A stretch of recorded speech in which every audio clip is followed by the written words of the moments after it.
perubahan bangsa. Dengarlah, di tengah hiruk pikuk zaman yang berlari, ada suara tegas yang menembus sunyi. Suara guru yang menolak menyerah pada gelap negeri. Dengan sebatang kapur di tangan, ia menulis sejarah di papan masa depan.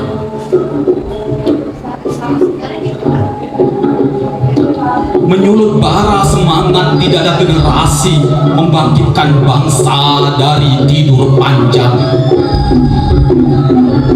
Guru bukan sekadar pengajar, ia penjaga peradaban. Di setiap langkahnya ada gema perjuangan. Setiap katanya menyalakan jiwa-jiwa muda. Lihatlah matanya, di sana ada nyala yang tak pernah padam, menyala keyakinan bahwa ilmu adalah senjata dan murid adalah prajurit masa depan bangsa. Dari ruang-ruang kelas lahirlah pemimpin. Dari ruang-ruang kelas lahirlah pemikir. Dari ruang-ruang kelas lahirlah pembaharuan. Dari keringat yang jatuh di lantai sekolah, tumbuhlah akar kemerdekaan yang sejati. Guru, engkaulah pelita di tengah gelombang yang menantang arus kebodohan tanpa gentar. Engkau berdiri di garis depan, bukan dengan senjata, tapi dengan buku, pena, dan hati yang menyala. Bangsa ini takkan maju tanpa binarmu. Engkau membakar ragu menjadi tekad, mengubah mimpi menjadi kenyataan, menuju puncak kejayaan yang gemilang.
Beri tepuk tangan sekali lagi Bapak Ibu. Baik Bapak Ibu yang kami hormati, sebelum memulai acara, izinkan saya mempersembahkan kata-kata hari ini. Pembelajaran mendalam adalah upaya menumbuhkan pemahaman yang tak hanya berhenti di kepala, tetapi juga menggerakkan hati. Izin mulai acara. Assalamualaikum warahmatullahi wabarakatuh. Selamat pagi, salam sejahtera untuk kita semua. Om Swastiastu, Namo Buddhaya. Yang terhormat Ketua Panitia beserta tim Balai GTK Provinsi Nusa Tenggara Barat, yang kami hormati Bapak Ibu Fasilitator, peserta kegiatan PM, singkatnya hadirin yang berbahagia. Segala puji bagi Allah Subhanahu wa Ta'ala, Tuhan yang Maha Esa, atas segala rahmat dan hidayahnya, sehingga pada hari ini, Jumat 14 November 2025, kita bisa berkumpul bersama dalam acara Talk Workshop pembelajaran mendalam batch 1 tahapan IN 2. Selanjutnya, sebagai rasa syukur dan cinta tanah air kita, marilah bersama hadirin dimohon berdiri.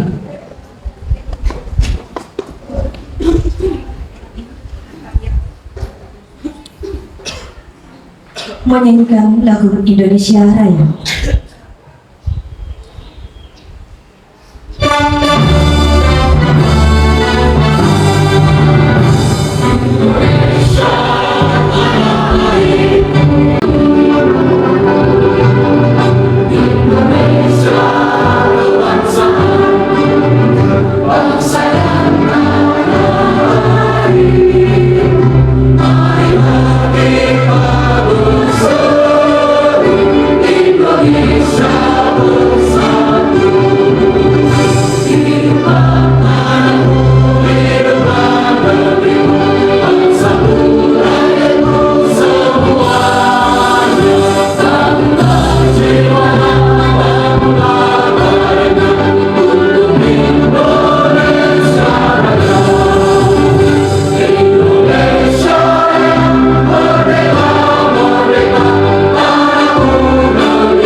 Hadirin dimohon duduk kembali.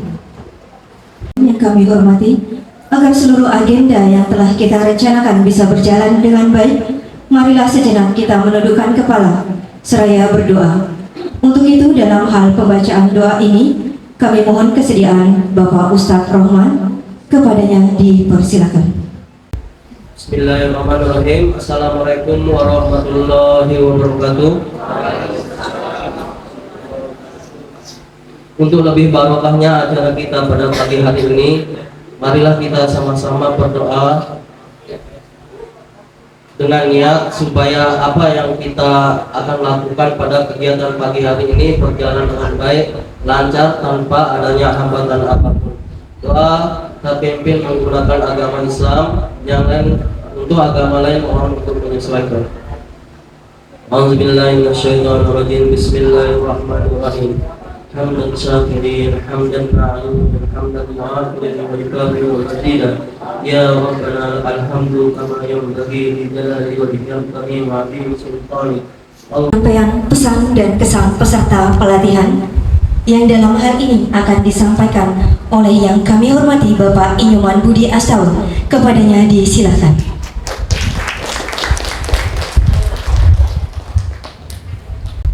Bapak Ibu guru yang saya hormati, saya tidak bisa terlalu formal sekali. Izinkan saya ingin menyampaikan pesan dan kesan dengan gaya saya. Saya pernah membaca sebuah cerita, sebuah tulisan tangan. Judulnya begini, bacaannya begini. Jangan salahkan hujan turun ke bumi karena awan tak mampu lagi menahan air. Jangan salahkan daun gugur ke tanah, daun gugur ke tanah, betul? Karena dahan tak lagi mampu menahan angin. Jangan salahkan kita berkumpul hari ini di tempat ini karena adanya kerinduan yang teramat sangat. Oleh sebab itu, saya mengajak kita semua untuk selalu bersyukur, menikmati apa yang telah diberikan Tuhan sebagai berkat kita hari ini. Mari kita sama-sama mengucapkan syukur kehadirat Tuhan atas nikmat yang telah Dia berikan kepada kita. Oleh kepada yang kami hormati Ibu Suharmin MPD, disilakan. Guru bukan sekedar pengajar, ia adalah penjaga peradaban. Setiap langkahnya adalah gema perjuangan, setiap katanya menyalakan jiwa-jiwa muda. Ya, tepuk tangan, ini bagus sekali kata-kata ini. Apabila ada yang salah mungkin dari kami selama melakukan pembelajaran bersama Bapak Ibu di kelas, kami mohon maaf. nanti disampaikan juga dari SMP, dari fasilitatornya ya. Mohon maaf yang besar-besarnya ya kepada panitia. Demikian yang dapat saya sampaikan. Assalamualaikum warahmatullahi wabarakatuh. Selamat pagi. Kepada Ibu Suharmin MPD. Selanjutnya, sambutan tim Balai GTK Provinsi NTB sekaligus membuka kegiatan yang dalam hal ini akan disampaikan oleh Bapak Rijal Nurbayan SPD. Disilakan. Assalamualaikum warahmatullahi wabarakatuh.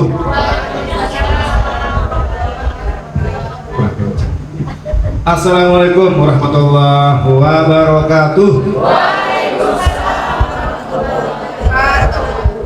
Yang kami hormati teman-teman panitia dari Dinas KPD dan Pendidikan, yang kami apresiasi sangat luar biasa sekali teman-teman narasumber, moderator, dan teman-teman peserta yang luar biasa. Jadi ini sebenarnya udah penutup kayak ini, sedih banget gitu kan. Dan tadi terakhir acara itu tadi kayak penutupan. Nah, jadi besok itu wah gitu kan, luar biasa. Mungkin besok ada semua lagi kan. Baik, teman-teman. Jadi kami bersyukur dan mengapresiasikan sangat luar biasa sekali kepada fasilitator kita. Bayangkan dengan kita TOT teman-teman fasilitator ini hanya 7 hari ya, hanya 7 hari sampai jam 10-11 malam ya.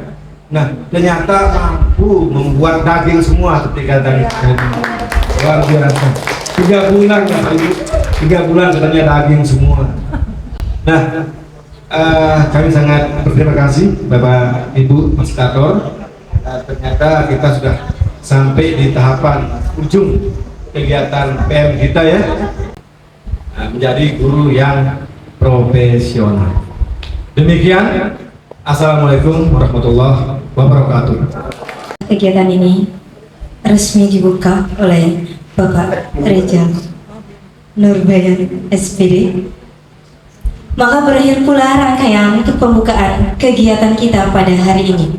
Agenda selanjutnya akan dipandu oleh rekan kita Bapak Indra. Saya Mina Wandari mohon undur diri dari hadapan Bapak Ibu sekalian. Assalamualaikum warahmatullahi wabarakatuh.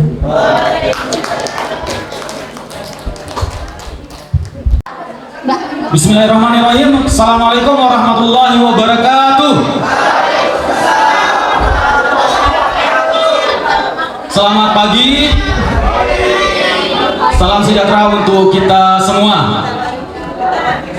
Segala puji hanya milik Tuhan Yang Maha Esa, ya, berkat segala nikmat yang telah diberikan kepada kita sehingga kita bisa berkumpul di tempat ini dalam kegiatan talkshow yang insya Allah yang 1 jam atau 1,5 jam ke depan yang akan saya pandu ya, bersama saya Indra Wijaya Kusuma, moderator termurah KLU karena free.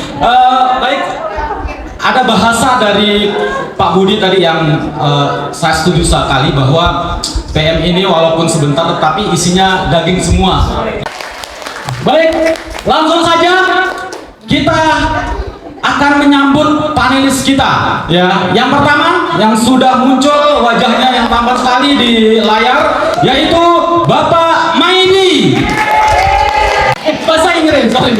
Dari SMP Negeri 1 Bayan. Dengan praktek baik beliau adalah penerapan model pembelajaran Teaching Learning Cycle atau TLC dalam mengajar bahasa Inggris kelas 9 di SMP Negeri 1 Bayan. Tepuk tangan untuk Pak Maidi.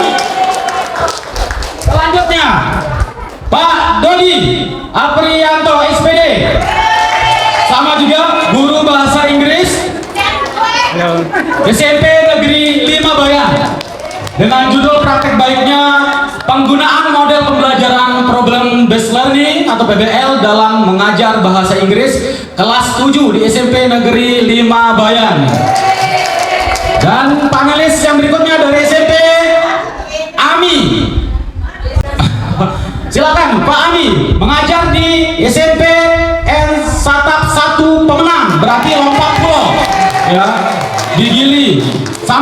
beliau guru bahasa Inggris. Woi, guru bahasa Inggris semua ini yang maju ya. Dengan praktek baik beliau adalah penerapan pembelajaran mendalam dalam pengajaran pengajaran report text menggunakan model cooperative learning, type, think, fire, and share. Betul Pak? Ya, oke. Mohon maaf ya, guru bahasa Indonesia. Baik, ya ngeles sebenarnya ya. Dan kita akan beralih ke panelis SMA. Baik, dengan wajah yang binar-binar kita sambut Niputu Sri Astitika. Mapel yang beliau ampu adalah kimia tempat tugas SMA 1 Tanjung. Ada tambahan lagi, hobi menonton drakor pasti. Ya, atau sekarang yang lagi viral belacin. Betul Bu? Dengan praktek baik beliau, kamu tidak ada kata-kata itu ya. Kata-kata mutiara, baik. Saya bacakan Bu ya. Oke, kamu tidak harus hebat untuk memulai. Mulailah dari sekarang. Mulailah dari mulailah dari sekarang, maka kamu akan jadi hebat. Oke. Baik, selanjutnya dengan yang tidak kalah beningnya juga kita sambut Nova Apriliani, SPD. Guru bahasa Inggris lagi ini. Ya, tempat ngajar SMA 1 Kayangan, hobi menonton sama. Ya, kata-kata mutiaranya, kamu tak perlu membuktikan apapun kepada dunia, hanya perlu yakin. Oke, hanya perlu yakin bahwa langkahmu hari ini sudah cukup untuk mendekatkanmu pada versi terbaik dirimu sendiri. Wah, keren ya kata-kata mutiaranya ini. Baik, dan yang terakhir dari SMA ganteng sendiri ya, kita sambut Bapak Suhardita.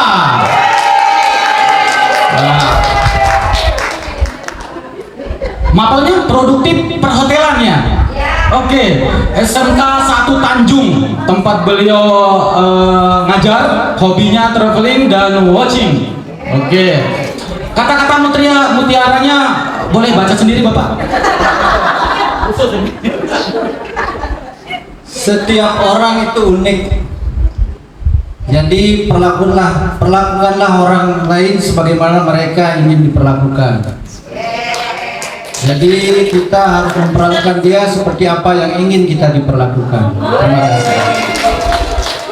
Baik, nah inilah keenam panelis kita Bapak Ibu. Tepuk tangan dulu sebelum kita mulai. Pertanyaan pertama untuk teman-teman panelis dari SMA. Tantangan apa yang Anda hadapi saat mencoba penerapan pembelajaran mendalam? Dan bagaimana Anda mengatasinya? Yang ditanyakan ini tantangan ketika kita menerapkan PF itu apa tantangannya? Terus solusinya apa? Silakan Pak Mic yang minta tolong Pak. Boleh sambil berdiri juga Pak. Terima kasih atas kesempatan yang diberikan. Jadi karena waktu kita langsung saja. Jadi pertanyaannya tentang tantangan. Jadi tantangan yang kita hadapi pada saat kita menerapkan pendekatan pembelajaran mendalam di sekolah. Jadi khusus di sekolah kami di SMK Negeri 1 Tanjung, kami mengkaji tantangan dari penerapan kemarin itu menjadi 2 kelompok besar Bapak Ibu. Mungkin ini bisa menjadi kajian kita bersama di sekolah Bapak Ibu juga. Tantangan yang pertama yang kami hadapi adalah mengenai kesiapan sumber daya manusia, khususnya guru. Jadi kesiapan SDM guru di sekolah kita, tantangan yang kita temui itu yang pertama, tidak semua guru yang ada di sekolah itu memahami dan kapasitas kemampuannya untuk memahami pendekatan pembelajaran mendalam. Jadi kayak di sekolah kami di SMK Negeri 1 Tanjung, jumlah guru itu sebanyak 46 orang. Kalau dijadikan kelas itu termasuk kelas gemuk. Jadi pengimbasan yang kami lakukan tentang pendekatan pembelajaran mendalam ini memang harus berulang. Jadi harus continue diulang agar apa yang kita sampaikan itu bisa dipahami. Jadi tantangan yang pertama yang kita temukan itu tidak semua guru memahami apa itu pendekatan pembelajaran mendalam. Jadi karena di sekolah itu adalah kerja tim, jadi kita tidak bisa pintar sendiri. Suksesnya program itu kalau semua tim itu berkolaborasi antara guru, kepala sekolah, murid, dan orang tua. Jadi itu pertama yang kita temui itu adalah tantangannya bagaimana kita berusaha untuk mengimbaskan tentang pendekatan pembelajaran mendalam. Yang kedua, tantangan yang kita temui itu tentang mindset, pola pikir, seperti yang disampaikan Pak Budi tadi. Jadi sebagian besar teman-teman guru di sekolah itu masih PPT. Jadi kita bagaimana berusaha menjelaskan tentang perubahan dari PPT menjadi PPB. Bagaimana kita berusaha mengadakan pembinaan ya dari Bapak Kepala Sekolah supaya pendekatan pembelajaran konvensional bisa berubah menjadi pendekatan pembelajaran mendalam. Jadi ini ada upaya-upaya yang harus dilakukan. Jadi melalui workshop, melalui penyebaran diseminasi praktek baik. Dan ini di sekolah kami di SMK Negeri 1 Tanjung kebetulan dipercaya oleh Kementerian untuk program PK sebagai pusat keunggulan. Kemarin kami juga pernah mengundang narasumber instruktur ahli dari BISPAR, ahli besar BISPAR. Kami juga mengundang dari BGTK kemarin untuk sarasihan pembelajaran mendalam. Jadi yang terakhir, yang ketiga, tantangan yang kita temui di sekolah itu selain mindset teman-teman itu, yang ketiga itu bagaimana kita mencoba membangun kolaborasi antara guru, kepala sekolah, murid, dan orang tua. Bisa melalui KKG atau MGMP yang bisa kita lakukan untuk pengimbasan. Dan kebetulan juga kami sudah melakukan pengimbasan lewat program MGMP untuk menyebarkan praktek baik kepada teman-teman yang belum mengikuti diklat. Itu kira-kira yang bisa kami jelaskan. Terima kasih. Terima kasih Pak Dita, tepuk tangan untuk Pak Dita. Ya. Jadi ada beberapa kalimat yang saya highlight tadi bahwa tantangan yang dihadapi dari sekolahnya Pak Dita SMK 1 Tanjung ya. Yang pertama itu adalah ini ya, tidak semua guru bahkan PM, terus rata-rata guru masih pola pikir tetap ya, terus minimnya kolaborasi antar guru ya. Tantangannya solusinya tadi adalah pengimbasan yang harus kontinu terus menerus, tidak hanya 1 kali 2 kali gitu ya. Terus mengadakan workshop juga seperti itu. Saya rasa tantangan yang dihadapi oleh Pak Dita juga sama ya, kita rasakan di sekolah juga ya. Ya, bagaimana guru itu pemahaman tentang PM juga masih ada yang kosong bahkan ya, terus kolaborasi minim gitu ya. Baik, selanjutnya dari SMP ya, siap ya Bapak-bapak ya. Oke, pertanyaan pertama nanti silakan boleh saling kode-kode siapa yang menjawab ya. Bagaimana cara menilai perubahan hasil belajar secara objektif oleh siapa? Kami mau. Oke, silakan.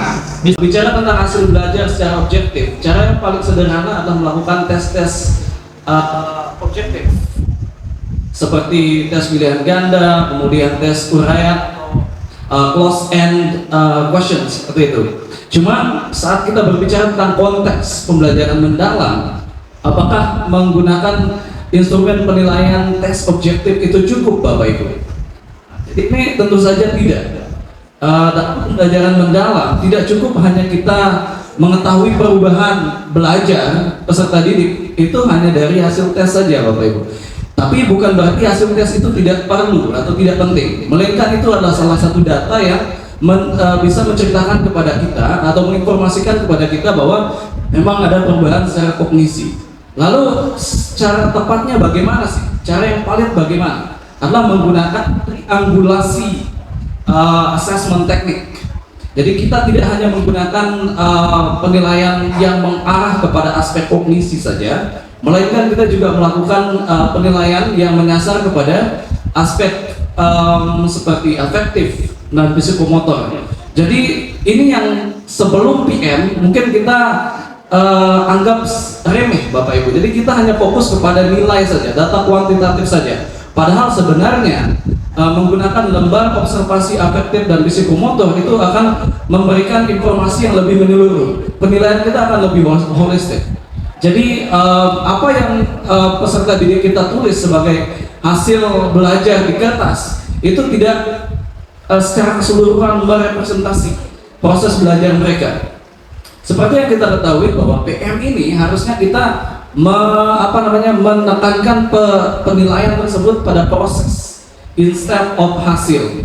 Jadi lembar observasi ini sangat pas sekali sebenarnya kita gunakan untuk menilai bagaimana peserta didik kita berproses dalam kegiatan pembelajaran mereka. Bagaimana mereka meningkatkan critical thinking, bagaimana mereka meningkatkan kemampuan komunikasi, kolaborasi yang sebenarnya adalah soft skill yang lebih mereka butuhkan kaitannya dengan tantangan abad 21. Jadi yang bisa saya rangkum dari penjelasan saya tadi adalah cara yang paling objektif adalah melakukan triangulasi asesmen teknik, meliputi aspek kognitif, afektif dan psikomotor, dan ditambah lagi kalau kita ingin melihat adanya konsistensi data, kita juga bisa meminta peserta didik kita untuk melakukan self assessment. Jadi asesmen yang dilakukan sendiri oleh peserta didik ini dengan melihat data dari keempat cara asesmen ini, maka kita bisa melihat perubahan hasil belajar peserta didik secara menyeluruh dan juga secara lebih objektif. Terima kasih. Baik, terima kasih Pak Ami. Wah, sungguh luar biasa ya penjelasannya. Ya, diksinya sangat berat sekali sehingga tidak bisa masuk di kepala saya. Ya, tapi intinya bercanda Bapak Ibu. Masa moderator termurah saya itu nggak bisa memahami. Ya. Simpulannya adalah bahwa selama ini ketika kita melakukan pembelajaran hanya hasil yang kita lihat, maka modelnya Pak Ami tadi, maka proses juga harus kita nilai. Betul Pak Ami ya? Jangan bilang tidak Pak, malu kan?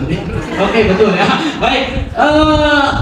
Oke, untuk sebelum pertanyaan ketiga untuk SMA, itu saya informasikan bahwa kita nanti akan dihibur oleh dua biduan dan satu sastrawati. Ya, tapi nanti setelah pertanyaan ketiga ya. Saya yakin nanti setelah dua biduan tampil dan satu sastrawati ini, bapak-bapak akan melupakan istrinya di rumah ini.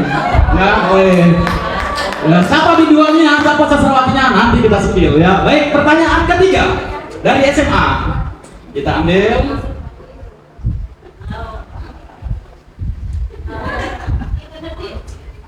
Siswa mengembangkan pemahaman yang lebih baik tentang diri mereka sendiri, minat mereka, dan tujuan karir mereka di masa depan.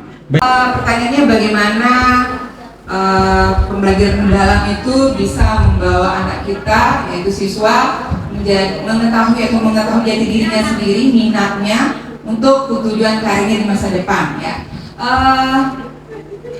Pembelajaran mendalam di sini yang kita tahu memiliki sesuatu yang sangat kompleks ya, di mana kita dalam pembelajaran mendalam itu harus menerapkan prinsip pembelajaran mendalam yang berupa BBM tadi, yaitu pertama berkesadaran, bermakna, dan menggembirakan. Tentu saja di sini berkesadaran itu artinya siswa itu sadar akan dirinya kalau dia itu memang harus belajar dan tujuannya belajar ini ada gitu. Jadi pada saat mereka tahu bahwa pembelajaran itu penting bagi dirinya, tentu saja apa yang dia lakukan dalam pengalaman belajar, yaitu yang tiga tadi, memahami, mengaplikasi, dan merefleksi, tentu saja itu sebagai suatu tujuannya untuk mencapai karirnya di masa depan.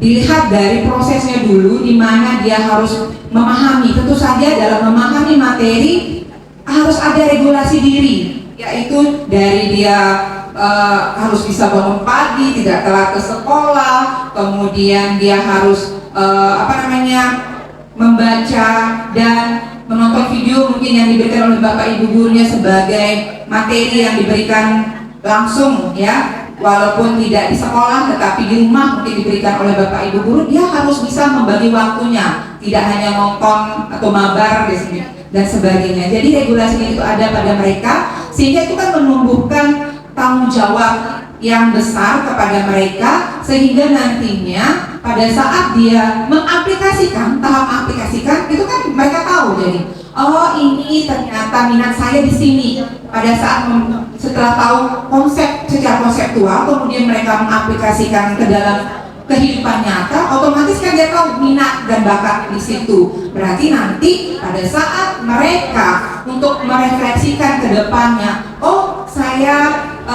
tahu tujuan saya kemana nantinya setelah sekolah ini. Jadi karir di masa depannya tidak hanya istilahnya angan-angan semata, tetapi karena dia sudah belajar mengenai menggunakan pendekatan pembelajaran mendalam ini, tentu saja cita-cita yang mereka idam-idamkan itu sudah ada di depan mata mereka. Jadi saya rasa pembelajaran mendalam ini sangat penting bagi siswa untuk karir di masa depannya, dan itu memang sudah terbukti dari siswa-siswa kita yang sudah melaksanakan pembelajaran mendalam ini. Dibuktikan dari saya pernah berbicara sama mereka, oh Bu ya, kalau kita mengikuti pembelajaran ibu, kita tahu ini seperti ini nih, saya akan melaksanakan ini nanti di jurusannya ini gitu. Jadi sudah kelihatan gitu apa yang akan mereka lakukan ke depannya tanpa harus berangan-angan terlebih dahulu. Jadi pasti gitu ya, dengan tahapan-tahapan pembelajaran yang tadi dilaksanakan di pembelajaran mendalam. Oke, terima kasih untuk kesempatan. Luar biasa sekali. Ya, ada satu kalimat tadi yang bagus, ya, perlu kita garis bawahi bahwa siswa itu harus memiliki regulasi diri, ya, sehingga ketika siswa paham atas dirinya sendiri, maka akan muncul sebuah tanggung jawab. Ya, sungguh luar biasa sekali. Tepuk tangan lagi sekali buat Putu. Baik, seperti janji saya tadi, siap-siap Bapak Ibu digoyang. Oke, tujuh. Baik. Video pertama kita sambut dengan tepuk tangan meriah kepada Bu Putu. Silakan. Kebetulan ada adiknya ikut joget berarti.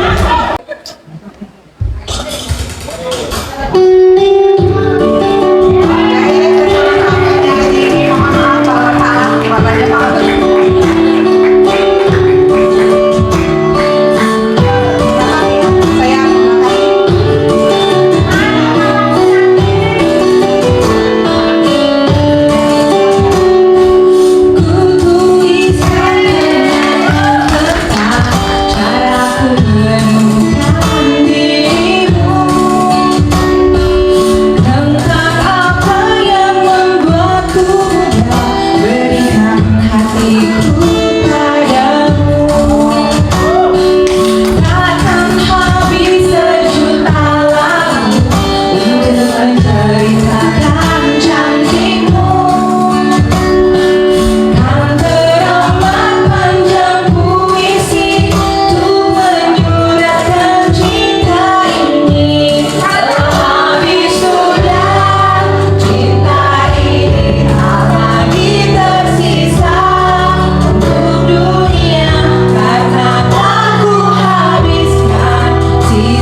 Baik, sebelum itu kita lanjut ya untuk para panelis kita. Siap Bapak Ibu?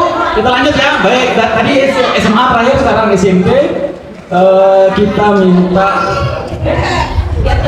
pertanyaan berikutnya. Pertanyaan kedua dari teman-teman panelis SMP. Oke, pertanyaannya, apakah metode ceramah dapat dikategorikan strategi untuk pembelajaran mendalam? Nah, jadi pertanyaannya tadi, apakah metode ceramah ini bisa kita kategorikan untuk pembelajaran mendalam? Nah, jadi jawaban dari saya itu tergantung Bapak Ibu. Nah, kenapa bisa tergantung? Yang pertama Bapak Ibu, kalau kita menggunakan metode ceramah itu sebagai satu-satunya metode yang kita gunakan dan satu arah, maka jawabannya adalah tidak Bapak Ibu. Kenapa? Karena di dalam metode ceramah, nanti murid kita atau peserta didik kita itu akan pasif di dalam menerima informasi-informasi ya. Jadi nanti tataran informasi yang dia dapatkan itu masih berupa mengingat saja ya, masih dalam berupa mengingat. Bisa kita bayangkan ketika kita mengajar bahasa Inggris misalnya, kita menggunakan metode ceramah, dari kita baru masuk kelas sampai selesai pembelajaran kita ceramah saja. Kita bayangkan bagaimana reaksi dari siswa kita. Mungkin ada yang seperti ini, ada yang tidur, dan lain sebagainya. Nah, jadi metode ceramah itu tidak bisa mendorong siswa untuk berkolaborasi, kemudian membangun konsep-konsep dan pengetahuannya sendiri. Nah, jadi itu yang pertama Bapak Ibu, metode ceramah itu tidak bisa kita gunakan dalam pembelajaran mendalam. Kalau metode ceramah itu kita gunakan sebagai metode tinggal kita. Nah, selanjutnya yang kedua Bapak Ibu, metode ceramah ini bisa kita gunakan sebagai metode untuk mendukung pembelajaran mendalam. Apabila Bapak Ibu, apabila metode ceramah ini kita kombinasikan dengan metode yang lainnya. Misalnya setelah kita menggunakan metode ceramah, kita tambah lagi misalnya ada diskusinya, kemudian ada case study-nya atau studi kasusnya, kemudian ada kolaborasi antar siswa. Nah, jadi kalau kita kombinasikan seperti itu, maka bisa jadi pembelajaran metode ceramah ini bisa mendukung dalam pembelajaran mendalam. Sebagaimana yang kita ketahui Bapak Ibu, kalau pembelajaran mendalam itu apa yang dituntut di sana? Yang pertama Bapak Ibu, mendorong siswa itu untuk berkolaborasi.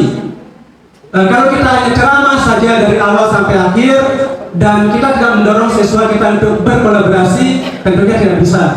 Selanjutnya yang kedua yang dituntut dalam pembelajaran mendalam adalah adanya refleksi. Jadi kita dorong pembelajaran kita itu bisa mendorong peserta didik kita untuk reflektif setiap saat Bapak Ibu.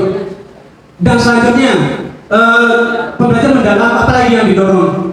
Di dalam pembelajaran mendalam itu yang didorong adalah kita bisa menggunakan, maksudnya siswa bisa menggunakan pengetahuan yang telah dia dapatkan itu di dalam kehidupan nyatanya. Nah, jadi siswa itu bisa mengkonstruksi sendiri pengetahuan-pengetahuan, konsep-konsep dan informasi, tidak hanya di spoon feed, maksudnya tidak hanya disuapi oleh guru dalam modul ceramah. Jadi siswa itu akan akan membuat sendiri konsep-konsepnya, informasi-informasi dari model-model yang lain. Nah, jadi modul ceramah, jadi kesimpulannya seperti ini Bapak Ibu. Seperti tadi, jawabannya itu tergantung kita yang mendesainnya bagaimana ya. Kan kalau strategi itu ada seninya guru ya. Strategi itu ada seninya guru dalam mendesain pembelajaran. Kita maunya seperti apa, nanti peserta didik itulah jadinya ya. Kalau metode pembelajaran yang kita buat itu misalnya menggunakan metode atau model pembelajaran yang misalnya berpusat kepada siswa, tentunya nanti pembelajaran akan didapatkan oleh siswa, tujuan pembelajaran akan tercapai ya. Nah, jadi sekali lagi metode ceramah itu masih berupa teacher center ya, berpusatnya pada guru, tidak student center. Jadi itu jawabannya mungkin dari saya Pak Indra dan Bapak Ibu. Sangat jelas Bapak Ibu ya. Jadi pertanyaannya tadi apakah ceramah itu termasuk strategi dalam PM? Jawabannya bisa iya bisa tidak ya, tergantung si guru meramunya sebagai apa. Kalau dia hanya ceramah dari awal sampai akhir saja, ya Bapak mau ngajar atau jadi penceramah ke masjid saja gitu kan ya. Kalau saya jadi siswanya saya gitu kan bikin gurunya. Oh enggak ya, bercanda Bapak Ibu ya.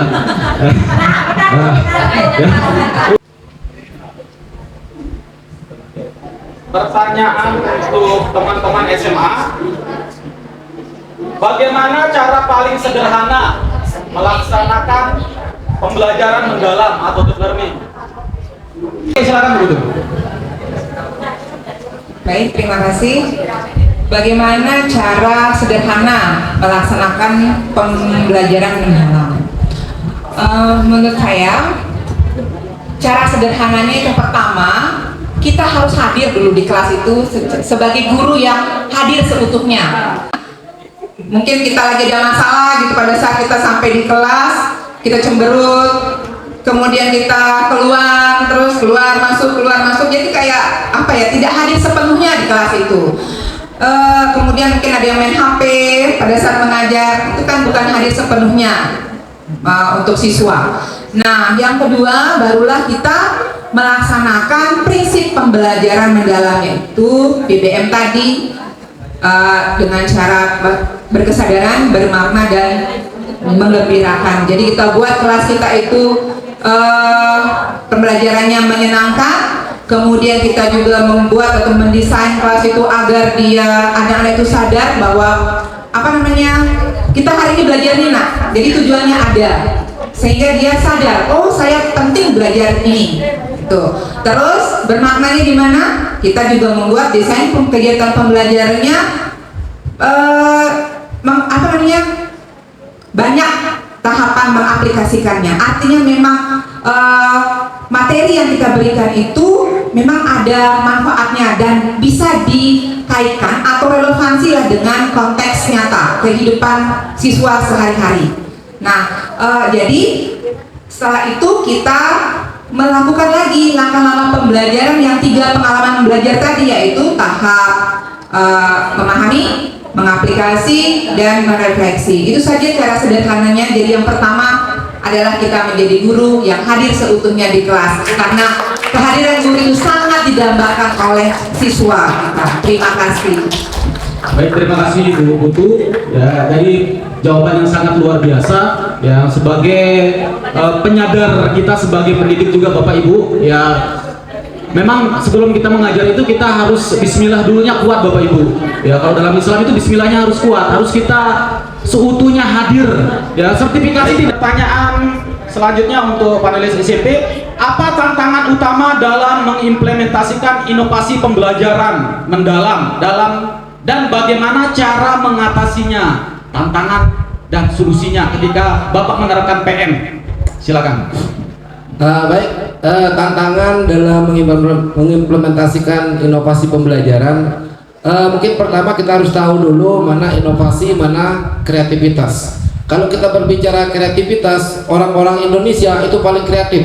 Itu meme-meme itu upload buka bahlil masuk penjara gitu, itu bagian dari kreativitas gitu. Tetapi inovasi itu hal yang berbeda. Tadi upload bikin animasi, upload muka bahlil masuk penjara, apakah itu inovasi? Ya belum tentu. Tetapi kalau kreativitas, iya. Makanya Indonesia ini dikenal orang-orangnya sangat kreatif. Nah, jadi tantangan kita dalam membuat inovasi dalam pembelajaran, terkadang seringkali ketika kita mencoba berinovasi itu sering kita tantangannya dengan internal kita di sekolah. Kadang ada aja yang mecak-mecak gitu ketika kita mencoba untuk berinovasi, karena kadang-kadang inovasi ini sering melawan arus kebiasaan. Nah, jadi inovasi itu begitu. Misalnya contoh, ketika kita berinovasi dengan media digital misalnya, karena di zaman tantangan kita sekarang bagaimana perubahan ini kan terus berubah ya, jadi terus berubah, sangat dinamis kehidupan ini. Nah, jadi misalnya ketika kita mencoba untuk membuat inovasi dalam media digital, kadang-kadang guru yang tidak suka dengan digital mecak-mecak. Nah, ini salah satu menjadi juga adalah bagian daripada tantangan kita di dalam berinovasi. Kemudian tantangan yang kedua yaitu bisa juga kadang-kadang sarana prasarana yang mendukung untuk mengembangkan inovasi ini masih sangat terbatas di suatu sekolah itu.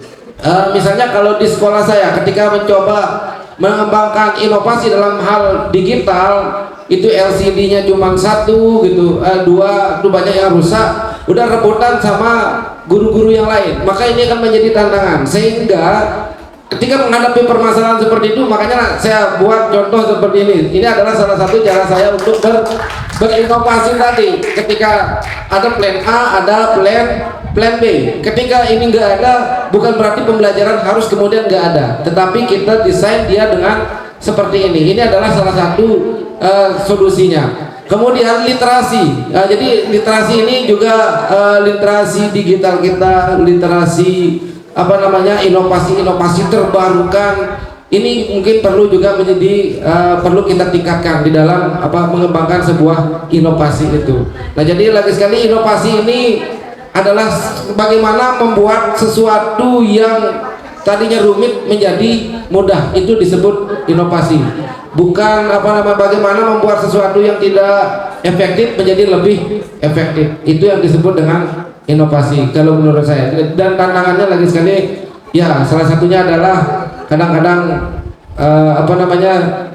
kita berhadapan di internal kita, kemudian infrastruktur yang terbatas dan literasi. Nah, solusinya yang tadi ketika seperti itu kita harus ada plan A dan plan B solusinya. Terima kasih. Luar biasa sekali Pak Medi, ya. Ya, tantangan, oke. Tantangannya ya memang seperti di sekolah saya juga merasakan itu ya. Salah satunya ada beberapa guru ya, bahkan sebagian besar nih yang enggan beranjak dari zona nyamannya gitu ya. Susah sekali memang ya, susah. Saya rasa di semua sekolah juga merasakan itu. Ya Pak Medi luar biasa. Ya solusinya tadi ketika plan A tidak bisa berjalan dengan baik, ya kita gunakan plan B. Contohnya seperti ini, gitu ya. Padahal ini kalau di secara online ada Pak ya aplikasinya ya. Spinwheel namanya Pak Basil ya. Ya itu. Jadi karena tadi katanya sarananya kurang ya dibuatlah seperti ini. Itu ya luar biasa sekali. Ya meningkat lagi.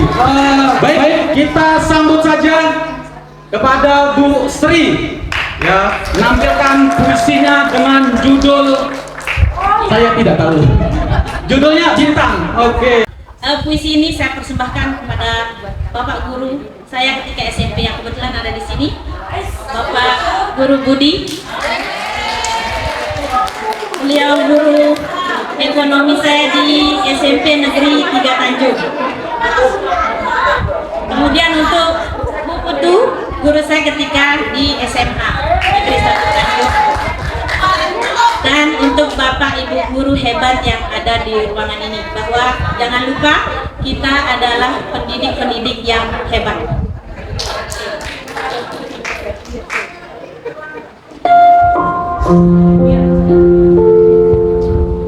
Khairil Anwar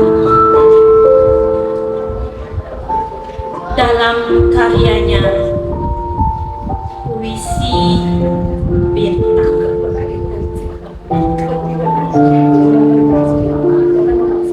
Aku mencintai kelasmu. Kamu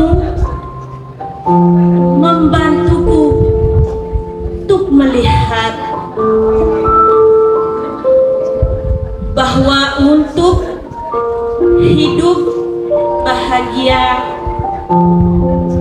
belajar adalah kuncinya.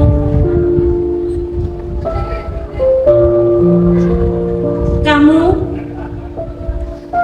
memahami muridmu. Kamu perhatian dan pandai. Kamu guru terbaik yang pernah ada. Aku tahu itu. Dari awal kita bertemu. Aku memperhatikan kata-katamu. Kata-kata dari seorang guru sejati. Kamu lebih dari teladan terbaik. Sebagai guru, kamu adalah bintang. Terima kasih. Assalamualaikum. Kita lanjut ya. Oke, pertanyaannya, bagaimana cara mengatasi kendala mengatur manajemen waktu yang dihadapi dalam proses pembelajaran, proses belajar mengajar? Ya, silakan, siapa? Bu Nopal. Oke, silakan Bu Nopal. Terima kasih pertanyaannya Bapak moderator hebat. Talk show ini terasa hidup karena salah satunya moderator kita luar biasa. Tepuk tangan untuk Pak Indra, Bapak Ibu. Siap. Izin Bapak Ibu hebat semuanya. Kami di sini merasa bahwa Bapak Ibu yang ada di belakang juga tidak kalah luar biasa sebenarnya setelah melihat praktik baik teman-teman kemarin. Saya rasa mungkin pertanyaan ini juga pasti ada di pikiran Bapak Ibu bagaimana harus menjawabnya. Semoga apa yang saya sampaikan nanti itu bisa mewakili apa yang Bapak Ibu pikirkan gitu ya. Terkait dengan manajemen waktu ya Pak Moderator ya, saya rasa hanya satu jawabannya Bapak Ibu. Manajemen waktu jawabannya adalah ya time management. Kita mengatur waktu kita dengan membuat rencana pembelajaran yang sesuai. Sepenting itu yang namanya rencana pembelajaran. Kenapa? Karena di rencana pembelajaran mendalam khususnya pada topik kali ini, kita akan tahu, kita akan sudah bisa membayangkan seperti apa kelas kita ingin kita jalankan. Kalau boleh saya jabarkan Bapak Ibu, yang pertama silakan tentukan tujuannya. Bapak Ibu mau ngapain? Apa yang akan kita ingin lakukan bersama dengan anak-anak di hari itu? Materi apa yang ingin kita sampaikan kepada anak sehingga tujuannya sudah jelas.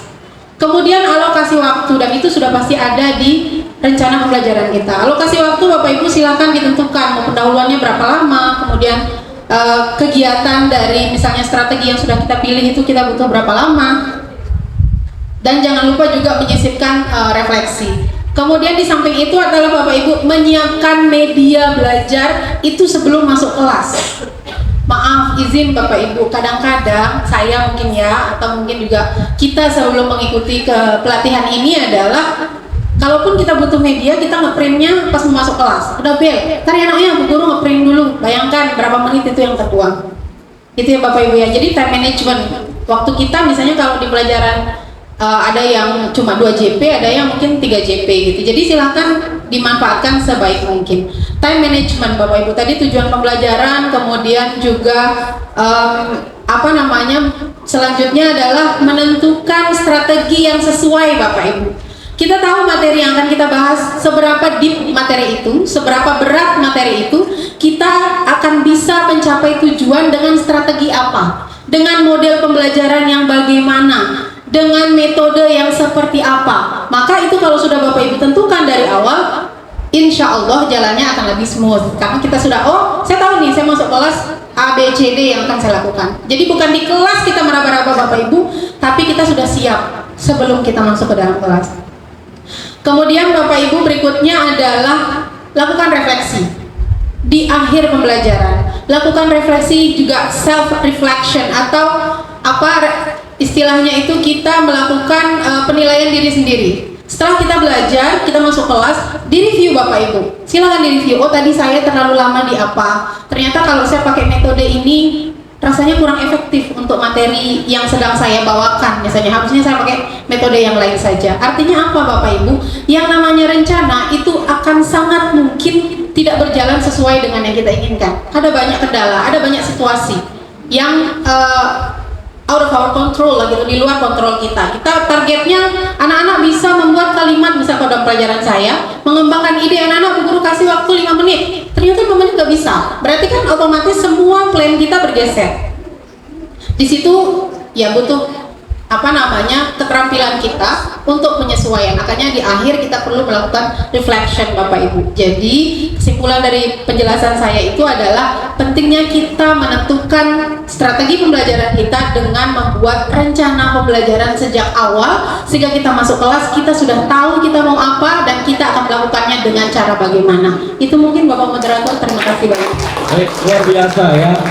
Jadi intinya bagaimana manajemen waktu itu biar berjalan dengan baik, matangkan di rencana pembelajaran. Baik, pertanyaan untuk teman-teman SMP.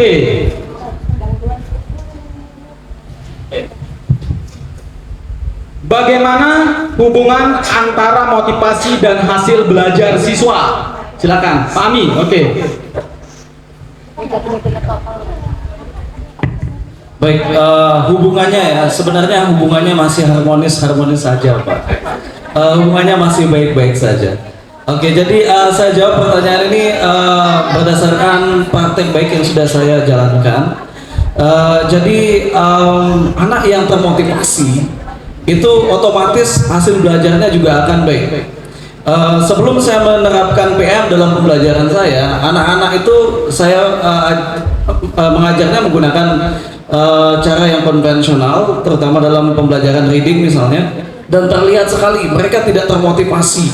Mereka banyakkan yang malahan tidur kemudian ngobrol sama temannya, sehingga berimbas sangat negatif pada hasil belajarnya. Setelah saya menerapkan PM dalam pembelajaran reading saya, jadi peserta didik itu mulai dari aktivitas yang menyenangkan, kemudian adanya games pembelajaran, kemudian adanya video pembelajaran yang interaktif, konsep multimodalitinya ada di sana. Jadi otomatis motivasi mereka pun meningkat seperti itu. Dan dengan meningkatnya motivasi itu hasil belajar mereka jauh sekali, sangat signifikan sekali perbedaan dari sebelum dan sesudah PM. Namun pertanyaan yang lebih substansial dan fundamental yang kita cari jawabannya adalah bagaimana sih meningkatkan motivasi dalam pembelajaran? Sepertinya ini pertanyaan yang akan lebih berdampak bagi kita, yang apabila kita terapkan nanti akan berdampak pada hasil belajar peserta didik kita. Kalau saya pribadi meningkatkan motivasi peserta didik itu saya lakukan dari 3 aspek. Yang pertama dari materi pembelajaran, yang kedua dari aktivitas pembelajaran, dan yang ketiga itu adalah apresiasi saat peserta didik itu melakukan sesuatu yang baik menurut kita dalam kegiatan pembelajaran. Materi pembelajaran ini, kalau materi pembelajarannya itu terlalu susah, maka pembelajaran itu otomatis peserta didik itu akan tidak termotivasi, Pak Indra.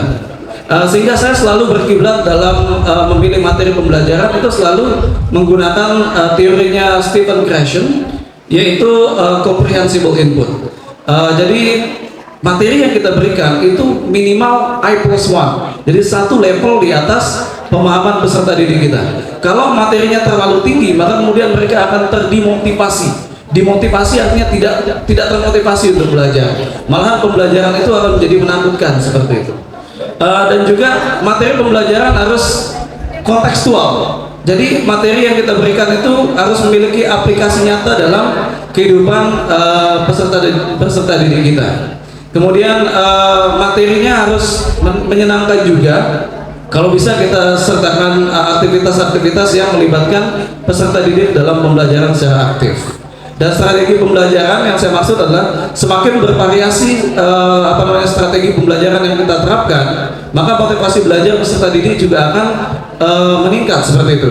Bayangkan Bapak Ibu, kalau setiap kali kita masuk ke dalam kelas, kita menggunakan strategi pembelajaran yang sama saja, misalnya ceramah saja setiap hari, maka otomatis peserta didik akan tidak termotivasi belajar. Tetapi kalau beda materi kita sampaikan dengan model pembelajaran yang beda, maka akan ada dinamika di dalam pembelajaran peserta didik, dan imbasnya adalah peserta didik akan semakin termotivasi untuk belajar. Dan yang terakhir adalah apresiasi, Bapak Ibu. Setiap kali ada peningkatan sekecil apapun yang diraih oleh peserta didik kita, tidak mesti dalam hasil tes. Misalnya yang awalnya peserta didik kita takut ngomong, tapi hari itu dengan model yang dengan pembelajaran yang kita terapkan, dia sudah berani ngomong, berani komunikasi, maka kita apresiasi itu. Wah, kamu luar biasa. Ini memang kelihatannya kecil sekali, tapi imbasnya akan sangat luar biasa sekali terhadap hasil belajar peserta didik. Jadi demikian yang bisa saya sampaikan dari Terima kasih. Sangat luar biasa sekali ya. Ada dua yang saya bisa underline-kan di situ. Bagaimana cara meningkatkan motivasi anak ketika belajar? Pertama, ketika kita sebagai guru memberikan contoh itu harus sifatnya kontekstual. Benar sekali Bapak Ibu. Ya, saya guru bahasa Indonesia nih. Ya, ketika memberikan contoh, misalnya materinya membuat teks deskripsi nih, ya, akan beda hasilnya ketika kita suruh siswa membuat teks deskripsi tentang Monas, ya, dengan menyuruh siswa membuat teks deskripsi tentang misalnya Sungai Pekatan yang dekat di sekolah saya. Pasti akan beda jauhnya. Ya, maka betul sekali yang dikatakan oleh Pak Ami tadi, ya, bahwa kontekstual itu sangat penting untuk meningkatkan motivasi. Terus yang kedua tadi Pak Ami mengatakan harus ada apresiasi. Betul, apresiasi itu tidak harus berupa uang Bapak Ibu ya. Ya, jangan mengajarkan siswa kita materialistis. Ya, apresiasi itu banyak sekali bentuknya. Salah satu yang pernah saya lakukan adalah mengumpulkan semua tugas anak-anak itu, lalu saya bagikan ke media sosial. Senang sekali anak-anak itu. Ya, contohnya seperti kemarin, saya suruh anak-anak membuat vlog tentang mendeskripsikan tempat tinggal mereka. Ya, mereka buat vlog pribadi. Ya, terus videonya itu saya unggah di media sosial SMP. Wih, senang sekali mereka itu. Bahkan subscriber saya SMP itu hanya 300, tapi yang nonton itu lebih dari 1000 itu. Berarti ada satu orang mungkin yang lebih 1 sampai 2 kali nontonnya, saking senangnya. Ya, ternyata karya saya diapresiasi sama Pak Guru ini, nonton ulang lagi. Ya, itu bentuk apresiasi sederhana Bapak Ibu ya. Baik, lanjut kita ke SMA. Pembelajaran mendalam, terutama di sekolah Anda. Pak Dita, oke silakan. Iya, terima kasih untuk yang kedua kalinya. Tadi moderatornya kurang fair ya. Tadi saya disuruh berdiri, yang lain duduk. Jadi sekarang saya duduk sudah, biar adil. Jadi pertanyaan yang kedua ini tentang kemitraan. Jadi kemitraan ini awal untuk mengkaji dari beberapa sisi. Yang pertama internal, yang kedua eksternal. Yang internal, guru yang kita ajak berkolaborasi untuk kemitraan, kita sesuaikan dengan karakteristik materi yang kita ajarkan Bapak Ibu Guru. Jadi karakteristik mapel yang kita ajarkan itu apakah dia terkait dengan guru bahasa Inggris, apakah dia terkait dengan guru sejarah, apakah dia terkait dengan guru kewirausahaan, KIK dan sebagainya. Jadi awal untuk menentukan kemitraan yang internal itu kita kaji dari karakteristik materi yang kita ajarkan. Jadi setelah kita tahu karakteristik materi yang kita ajarkan itu, maka kita segera membangun kolaborasi kemitraan internal dengan Bapak Ibu Guru yang terkait. Karena dengan membangun kemitraan melalui inquiry kolaborasi itu, maka tugas kita lebih ringan dan anak-anak juga tidak terbebani. Jadi bisa satu proyek dinilai oleh 3-4 guru. Jadi anak tidak harus mengerjakan proyek sejarah, proyek bahasa Inggris, proyek KIK. Jadi anak-anak itu jadi terbebani. Belum selesai proyek sejarah sudah datang proyek KIK, belum selesai sudah datang proyek bahasa Inggris. Maka anak-anak kita itu akan terbebani. Jadi dengan adanya inquiry kolaborasi ini meringankan anak-anak kita, dan satu proyek bisa dinilai oleh 3-4 guru. Yang kemitraan eksternal, khusus kami di Sekolah SMK Negeri 1 Tanjung, kami membangun kemitraan dengan Hotel Oberoi Lombok dengan Anema Resort di Siril. Kenapa kami membangun kemitraan dengan 2 hotel besar berbintang 5 itu? Karena kami butuh praktisi hebat di sana untuk datang menjadi guru tamu di sekolah kami. Jadi ilmu yang mereka terapkan di industri bisa disampaikan kepada anak-anak kami sehingga menjadi modal untuk anak-anak kami melaksanakan prakrim dan lulus nanti. Jadi itu kira-kira kemitraan yang internal dan eksternal. Jadi kesimpulannya silahkan Bapak Ibu Guru tentukan kemitraan internal itu sesuai dengan karakteristik materi yang Bapak Ibu ajarkan di modul yang Bapak Ibu susun. Terima kasih. Terima kasih Pak Dita, luar biasa ya. Kata kuncinya dari jawaban Pak Dita tadi adalah membangun kemitraan yang kuat, Bapak Ibu ya, itu yang terpenting. Baik, tadi ada bisikan dari panitia Pak Basil ya, bahwa ini adalah pertanyaan terakhir ya. Sebelum saya tutup tapi saya minta dulu ini dari para audiens, satu dari SMP, satu dari SMA untuk memberikan umpan balik, feedback terhadap kegiatan ini atau selama kegiatan kemarin. Ya, kita dari junior atau senior dulu? Dari adik dulu ya, adik tingkat dulu dari SMP. Boleh siapa saja yang mau, satu orang, boleh ibu, boleh bapak untuk memberikan feedback kepada kegiatan kita. Bunda Nuning, silakan Bu Guru, kami persilakan Bunda.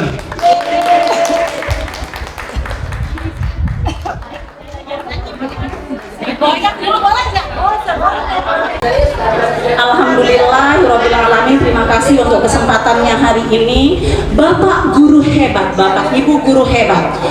Pembelajaran mendalam, bermakna dan menggembirakan. Oke, baik Bapak Ibu.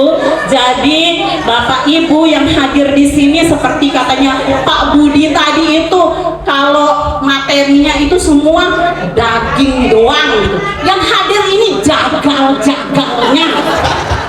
Yang motong daging gitu. Jadi kita nggak heran kalau kegiatan ini cetar membahana. Karena kenapa?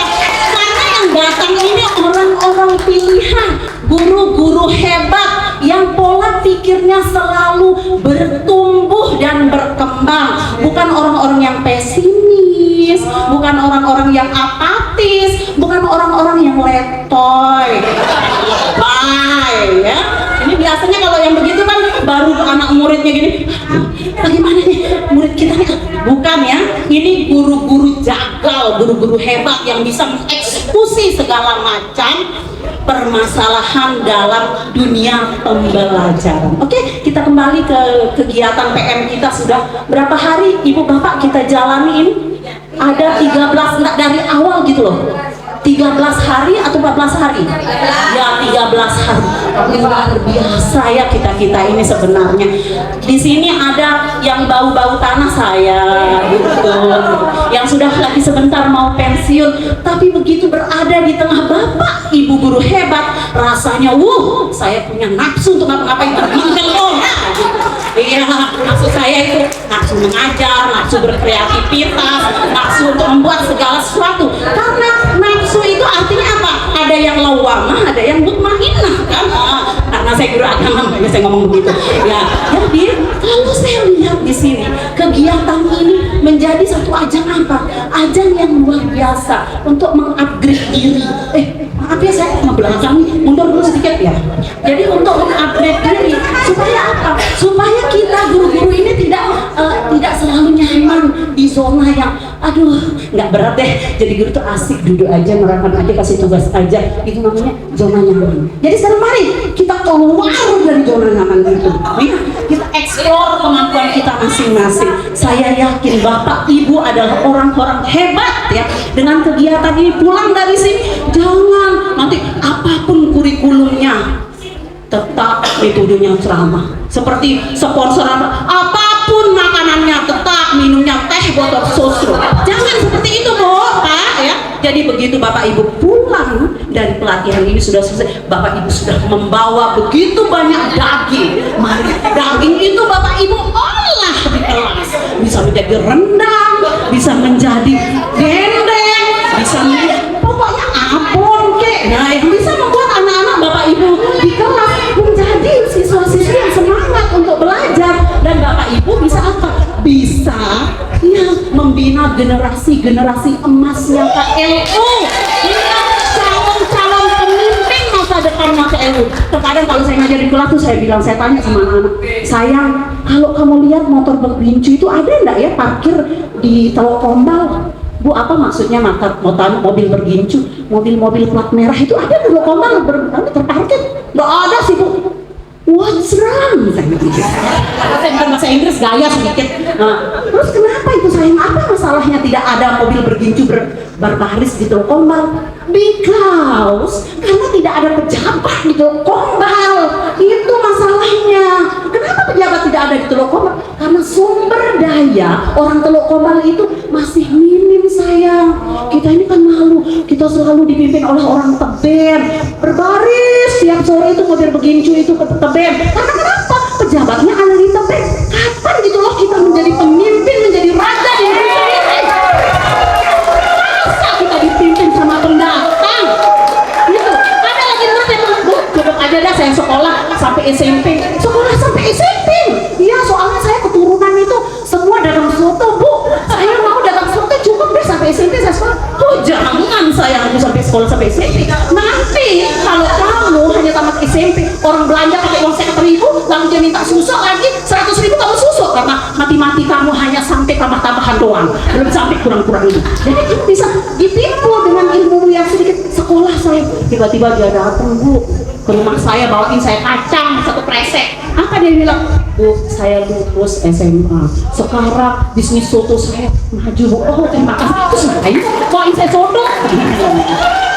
Seperti itu Bapak Ibu, ya, testimoni contoh-contoh kalau kita belajar seperti katanya Ibu tadi, mendatangkan semua jiwa raga kita ke dalam kelas, anak-anak akan merasa, ya, merasa dia bahwa itu dia pembelajaran itu milik dia, bukan dia jadi pendengar, jadi penonton, tetapi dia akan punya gawe belajar itu, maka dia akan apa? Dia akan lebih kreatif, lebih inovatif, lebih apa lagi, lebih tereksplor semua dia punya talenta.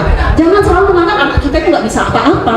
Cuman seperti katanya Munib Hatip, kita inilah yang kurang pandai sebagai penyelam untuk mencari harta karun yang ada di anak-anak kita. Jadi guru itu harus mampu menyelami kemampuan murid-muridnya supaya harta karun itu bisa tereksplor keluar gitu. Ya cukup, kayaknya sudah lama saya ngomong saya ya. Ya terima kasih untuk anggunnya, untuk kesempatannya. Bilang itu topik hidayah. Wassalamualaikum warahmatullahi wabarakatuh. Bagaimana tadi gayanya? Guru harus penuh hadir dalam kelas itu bagaimana? Ya. Oke, ekspresif sekali ya. Terima kasih Buning. Baik, sekarang senior ya, Bapak Ibu guru SMA. Silakan ada perwakilan untuk memberikan feedback kepada kami dan kegiatan ini maksudnya. Oke. Dan saya mau berpanjang lebar sebenarnya cuma sudah begitu banyak tadi diambil oleh Ibu Guru. Sebagai tambahan Bapak Moderator ya, tambahan hiburan tadi itu selain nyanyi, puisi, ada stand up komedi dan sebagainya. Baik,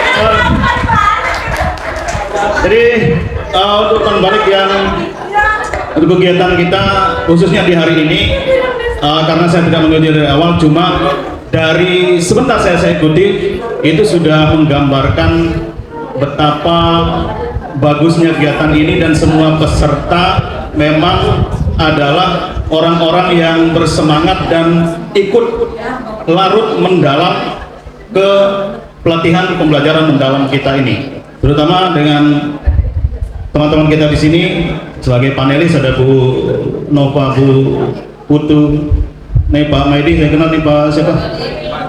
Ini lah gitu. Pak Dita. Itu luar biasa ternyata memang, dan paling tidak itu memberi kita inspirasi bahwa setiap apapun yang kita lakukan kita harus ikuti dengan baik, kita usahakan dengan maksimal. Kemudian demikian juga dengan fasilitator yang hebat, itu sudah membimbing kita bahwa jangan lupa Bapak Ibu, tinggal berapa menit lah, 2 menit lagi. Jadi kita di sini akan kembali ke sekolah kita masing-masing, tentunya membawa ilmu yang kita dapatkan dari sini. Tidak ada yang tahu kondisi sekolah kita sendiri daripada kita sendiri. Sekali lagi, tidak ada rencana pembelajaran yang baik ya. Rencana pembelajaran yang baik itu adalah rencana pembelajaran yang dilaksanakan. Itu aja. Ya, mari kita laksanakan apa yang sudah kita rencanakan. yang sudah kita dapatkan di sini, pengimbasan-pengimbasan yang sudah kita lakukan, semoga tidak terhenti di kegiatan yang memang dijadwalkan di kegiatan ini. Pengimbasan yang lebih penting adalah pengimbasan nyata dikala kita kembali ke sekolah kita masing-masing. Nah, itu mungkin sekedar umpan balik dari saya. Sekali lagi mohon maaf, kami dari teman-teman SMA juga terima kasih kepada teman-teman SMP yang kita juga sudah bisa ternyata berkolaborasi, apalagi kalau acara ini disiapkan dengan jauh lebih awal. Ini kemarin disiapkan hanya sebentar saja, hanya briefing sebentar, semuanya bisa nyambung. Apalagi panelis dan moderator kita ternyata sepertinya memiliki chemistry yang baik begitu. Baik, terima kasih sekali lagi. Mohon maaf apabila ada kekurangan. Assalamualaikum warahmatullahi wabarakatuh. Terima kasih Bapak. Baik, tibalah saat kita di penghujung, tapi nanti sebelum kita bubar Bapak Ibu, kita diminta foto bersama dulu ya. Sebelum saya tutup, tentunya tadi saya janji ada lagi satu biduan yang belum berhasil nih. Ya. Harus dong ngambil, nggak apa-apa lah, kita lebih 5 menit dari perjanjian tadi. Kami persilakan biduan terakhir Bu Sonia. Ya. Ibu Guru akan menyanyikan lagu yang berjudul Perdamaian. Kasidah Bu ya. Jangan tuh kasidah. Nanti. Oke, pakai ini.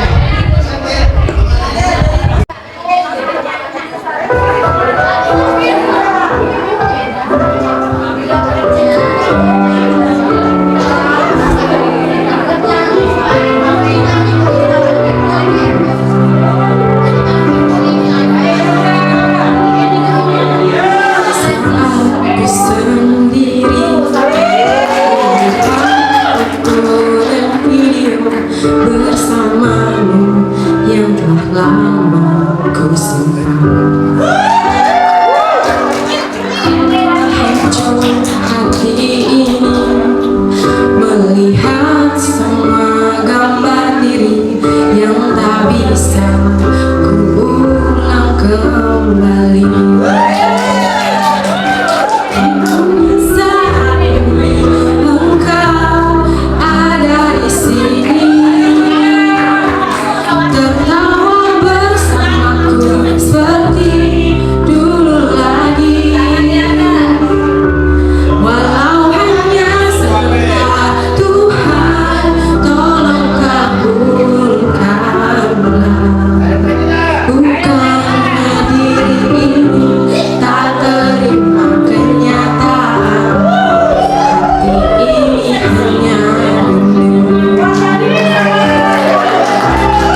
Oke, baik.